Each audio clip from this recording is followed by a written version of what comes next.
لیکن جو مہاجر صحابہ تھے انہوں نے مکمل انصار پہ ڈپینڈ کرنے کے بجائے کاروبار اور تجارت میں دلچسپی لینا شروع کر دی, اور پھر اللہ نے ان کو اپنے فضل سے غنی کر دیا, تجارت کی انہوں نے.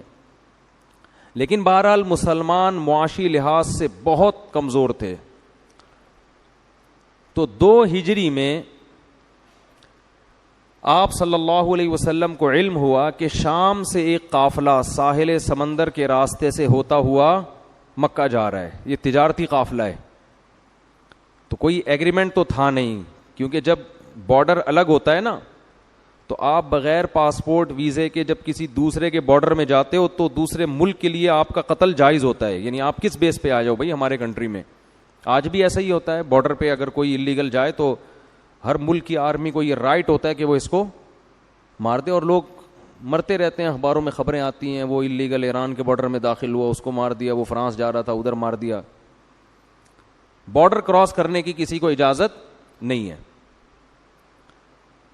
تو ادھر سے قافلہ آ رہا تھا, آپ صلی اللہ علیہ وسلم نے جنگ کی تیاری کی.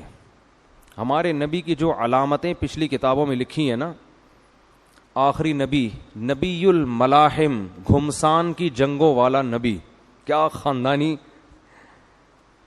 لقب ملا ہے ہمارے نبی کو. آخری نبی کی جو علامتیں ہیں نا جو پچھلی آسمانی کتابوں میں, ان میں ایک علامت کیا ہے بولو, گھمسان. ملحمہ کہتے ہیں گھمسان کی جنگ. لحم پتہ کہتے ہیں گوشت کو جس میں ریشے ایک دوسرے میں گھسے ہوئے ہوتے ہیں نا, لحم. ملحمہ اسی سے ہے.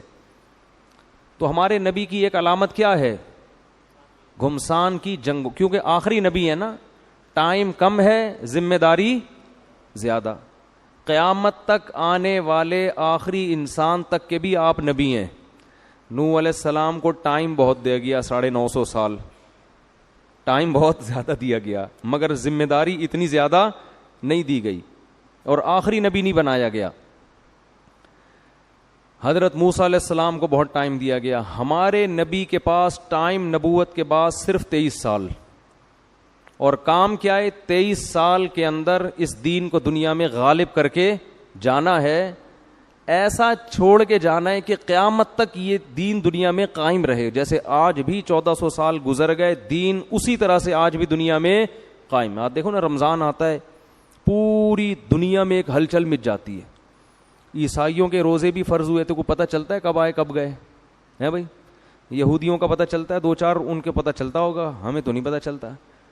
مسلمانوں کا رمضان آتا ہے نا تو امریکہ کا صدر بھی افطار پارٹیاں دے رہا ہوتا ہے کہ بھائی ان کا رمضان ہے, یہ آج کل بڑی فارم میں آئے ہوئے ہیں. تراویح ہے, رمضان ہے, زکاتیں نکلتی ہیں, قربانیاں دیکھ لو. جب قربانی کا سیزن آتا ہے وہ اتنی بڑی بڑی منڈیاں کے, غیر مسلموں کی رپورٹ ہے کہ دنیا میں سب سے مہنگا ترین تہوار بقرعید ہے. اتنا خرچہ دنیا کی کوئی قوم اپنے کسی تہوار پہ نہیں کرتی. کرسمس میں کتنے روپے کا کیک کاٹ ڈالے گا, وہ لاکھ روپے کا کاٹے گا زیادہ زیادہ, اتنا کا کیک نہیں ہوتا. اور ادھر بقرعید میں 3 دن کے اندر 5 لاکھ 6 لاکھ کے اتنے موٹے موٹے کٹے ہٹے کٹے بچڑے ایسے. اور پھر حج میں جا کے دیکھو کیا ہوتا ہے, لاکھوں جانور کٹتے ہیں. تو اللہ نے جتنے پیغمبر پہلے بھیجے ہیں نا, آپ ان کی تاریخ اٹھا کے دیکھیں. پیغمبروں کا اپنی قوم سے مکالمہ ہو رہا ہے, قوم نہیں مان رہی, اللہ کی طرف سے عذاب آ رہا ہے.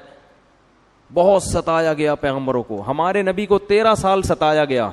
اللہ نے کہا اب آپ یہاں سے کیا کریں, ہجرت کریں. اب آپ نے کیا کرنی ہے, جنگ. حجت قائم ہو چکی ہے, دلائل سے بات بولو ہو چکی ہے.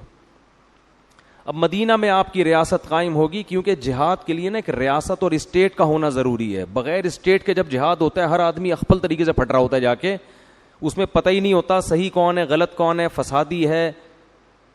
تو اس سے